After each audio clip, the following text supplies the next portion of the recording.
बघा, ए आणि बी यांनी अनुक्रमे 12 आणि 15 सेकंदात 100 मीटर अंतर पूर्ण केलं. जर दोघांनी एकत्र शर्यत केली तर एने अंतिम बिंदू गाठल्यावर बी हा एपेक्षा किती मागे असेल?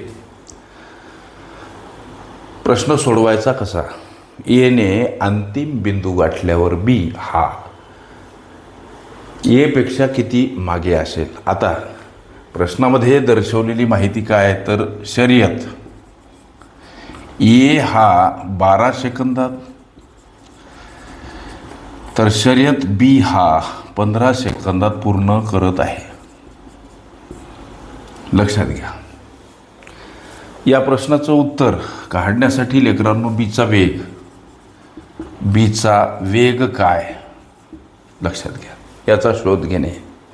अंतर 100 मीटरचं आणि हा बी शर्यत 15 सेकंदात पूर्ण करतो. याला संक्षिप्त करा, जसं की 5 गुणिला 20 100, 5 3 15, 20/3 मीटर प्रति सेकंद हा वेग आहे बीचा. एने अंतिम बिंदू किती वेळात गाठला हो? 12 सेकंदात गाठला. तेव्हा बी हा एपेक्षा किती मागे?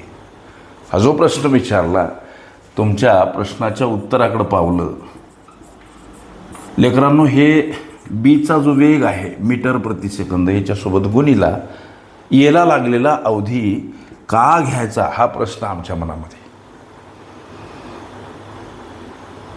एनं अंतिम बिंदू 12 सेकंदात गाठला, तोपर्यंत बी किती धावला याचा शोध घेण्यासाठी एला लागलेला वेळ गुणिला घ्यायचा. तुमच्या लक्षात आलं असावं. 3 चूक 12 म्हणजे 20 गुणिला 4 80 मीटर.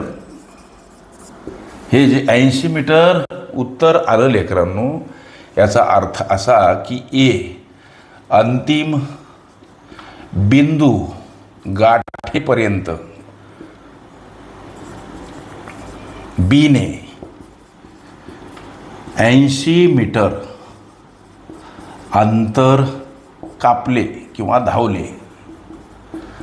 मग हा बी एपेक्षा किती मागं? तर ए वजा बी. एनं 100 मीटर तर यानं 80 मीटर एवढा अंतर धावलं. म्हणजे 20 मीटर हे तुमच्या लेकरांनो विचारल्या या प्रश्नाचं उत्तर. ए अंतिम बिंदू गाठेपर्यंत बी किंवा ए अंतिम बिंदू गाठल्यावर बी हा एपेक्षा 20 मीटर मागे असेल, हे तुमच्या प्रश्नाचं ॲक्युरेट ॲन्सर. ओके. शर्यत ही माझी प्लेलिस्ट अवश्य बघा. त्यामध्ये विविध स्पर्धकांनी विविध अंगांनी विचारल्या संभाव्य अशा असंख्य प्रश्नांचा सराव तुम्हास करता येईल. ओके.